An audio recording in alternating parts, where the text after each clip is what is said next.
Welcome to America This Week, and what a week it is again. 2020 continues to live up to its reputation. The president, first lady, and others in the White House and Congress test positive for the coronavirus. And the nation watches as Vice President Mike Pence and Democratic vice presidential nominee Kamala Harris take the debate stage. Oh, and the election less than a month away. I'll be here to bring you whatever else 2020 throws our way, the good, the bad, the unbelievable, and the undeniable. The saying goes, once is chance, twice is coincidence, three times is a pattern. In writing, we tend to use the rule of three for dramatic effect. The founders used the rule of three in the Declaration of Independence, life, liberty, and the pursuit of happiness. Teachers use the rule of three to help school kids remember things like stop, drop, and roll. Even politicians use the rule of three. Biden's campaign slogan is Build Back Better, and Trump went with Keep America Great. There's the Three Musketeers.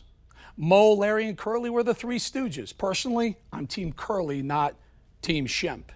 There are three branches of government: legislative, executive, and judicial.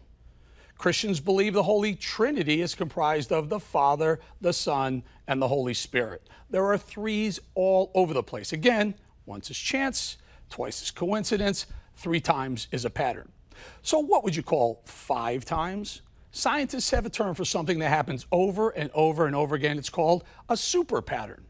Many people noticed a comment Joe Biden made recently, a comment that really didn't call for specificity of race. The reason I was able to stay sequestered in my home is because some black woman was able to stack the grocery shelf. Some said it was racially insensitive to highlight the women's race. After all, people of all races work in grocery stores, presumably stocking shelves. Okay, maybe a slip of tongue. Again, once is chance. But what about when Joe Biden said this about the Latino community being more diverse than the black community? And by the way, what you all know, but most people don't know, unlike the African-American community, with notable exceptions, the Latino community is an incredibly diverse community with incredibly different attitudes about different things. Twice coincidence, perhaps. Or perhaps not, because here's example three. You cannot go to a 7-Eleven or a Dunkin' Donuts unless you have a slight Indian accent. I'm not joking.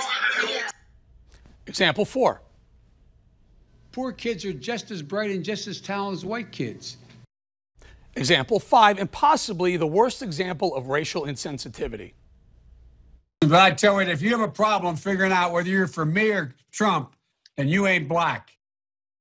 At some point, people have to stop covering for this man. Once is chance, three's a pattern, five's a situation.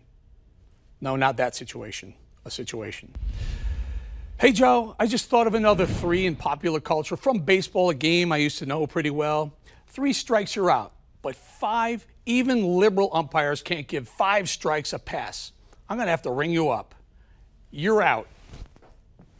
Joining me now is a guy who posted that first clip of Biden on Twitter. He's the author of Always a Soldier and host of the Rob Smith is Problematic podcast, Rob Smith. So, Rob, what did I get wrong? Do you agree or disagree?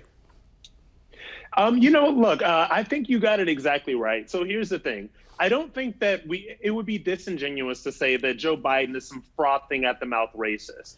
What is more accurate is to say is that he has a history of these racial gaffes, and he engages in what I like to call the soft bigotry of low expectations. Whereas with Joe Biden and a lot of people on the left, the way that they have been trained to see African Americans is as grocery workers, as lower income people. He said poor kids are just as bright and talented as white kids. So this is the way that he has been trained to see African Americans in his 47 years in public office. And apparently he's the person that's supposed to come fix racism and lead us to this promised land of racial reconciliation. And I think that with these comments, the biggest point that I can make is that the media lets him get away with this over and over and over again. And Eric, you and I both know if President Trump had said anything that was even close to any of those clips and those sound bites, that it would be nonstop news for weeks.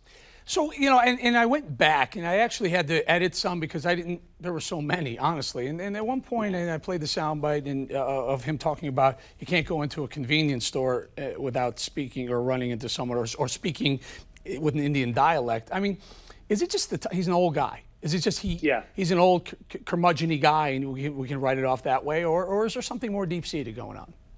I think there is something deeper. So that's a part of it, right? The fact that he's a little bit older and he's used to things being a certain way. But I think a deeper aspect of this is that the left only tries to talk to African Americans in this way. What I like about what Republicans are doing right now, and what I like about what the president is doing, is that he wants to talk to people about bottom line stuff. This is how we're going to create jobs. This is how we're going to lift everybody else up. And the left just doesn't know how to talk to African Americans in this way. And I like the language of the right now that is about, don't listen to so much what we say. We're going to show you what we have done.